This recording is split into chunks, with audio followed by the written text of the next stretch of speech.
নমস্কার বন্ধুরা, দুয়ারে সরকার নিয়ে এই মুহূর্তে একটি বিরাট বড় আপডেট উঠে আসছে। সারা রাজ্য জুড়ে দুয়ারে সরকার কর্মসূচির মতো আরও একটি নতুন কর্মসূচি শুরু হতে চলেছে, যার নাম দেওয়া হয়েছে জনসংযোগ কর্মসূচি। তো কি এই জনসংযোগ কর্মসূচি, কারা কারা এখানে আবেদন করতে পারবেন, কি কি সুযোগ সুবিধা পাবেন, কবে থেকে শুরু হবে এই জনসংযোগ কর্মসূচি, কি আপডেট উঠে আসছে, বিস্তারিত জেনে নেব আজকের এই ভিডিওতে। তবে তার আগে আপনি যে ভিডিওটি দেখতে পাচ্ছেন তার নিচের দিকে সাবস্ক্রাইব বাটনে ক্লিক করে পাশে ঘন্টাটিকে বাজিয়ে অল নোটিফিকেশন অপশনটিকে সিলেক্ট করে দেবেন। ভিডিওটি ইনফরমেটিভ হয়ে থাকলে বা ভালো লেগে থাকলে একটা লাইক করবেন, অনেক শেয়ার করে দেবেন। সেই সঙ্গে আপনি যে জেলা থেকে এই ভিডিওটি দেখছেন অবশ্যই সেই জেলার নাম ভিডিও কমেন্টে জানিয়ে দেবেন। তো বন্ধুরা, কি আপডেট আছে আপডেটটি জানবো। এবার জনসংযোগ কর্মসূচি, সরকারি পরিষেবা দিতে নয়া কর্মসূচি ঘোষণা মুখ্যমন্ত্রী মমতা বন্দ্যোপাধ্যায়ের। বিস্তারিত জানবো। দুয়ারে সরকারের পর বঞ্চিত আমজনতার কাছে পৌঁছাতে নয়া কর্মসূচি রাজ্য সরকারের। এবার বঞ্চিত জনতার কাছে সরকারি পরিষেবা পৌঁছে দিতে প্রতি ভোট কেন্দ্রে বসবেন সরকারি আধিকারিকরা।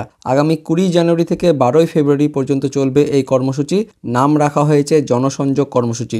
মঙ্গলবার নবান্ন থেকে ঘোষণা করলেন মুখ্যমন্ত্রী মমতা বন্দ্যোপাধ্যায়। তো কি মিলবে এই কর্মসূচিতে?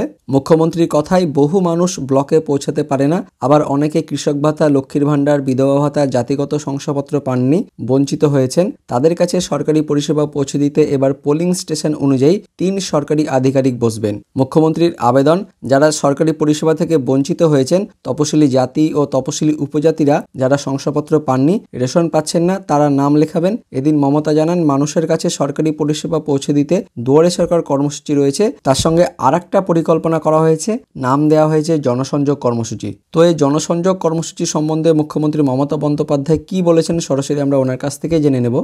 আমি আবার সবাইকে বলবো আরেকটা কথা গভর্নমেন্ট থেকে, যে আমাদের দুয়ারে সরকার চলছে, কিন্তু আরেকটা প্ল্যান করেছি আমরা। আগামী 20 তারিখ থেকে 20 জানুয়ারি থেকে 12 ফেব্রুয়ারি পর্যন্ত সব পোলিং স্টেশন অনুযায়ী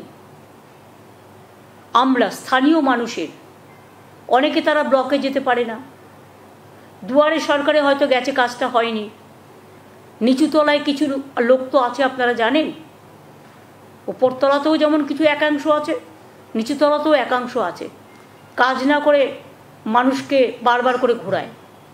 তাই আমরা আবার একটা পাড়ায় পাড়ায় সমাধানের মতো প্রত্যেকটা পোলিং স্টেশন অনুযায়ী আমাদের 3 জন করে অফিসাররা বসবে। যদি কারো শংসাপত্র নিয়ে কোনো অভিযোগ থাকে জানাবেন দয়া করে, শিডিউল কাস্ট, শিডিউল ট্রাইবসরা বিশেষ করে। যদি কারো রেশন পাচ্ছেন না, একবার 15 দিন অন্তর পেয়েছে, তার কারণ হচ্ছে রেশনের স্ট্রাইক চলছিল রেশন ডিলারদের।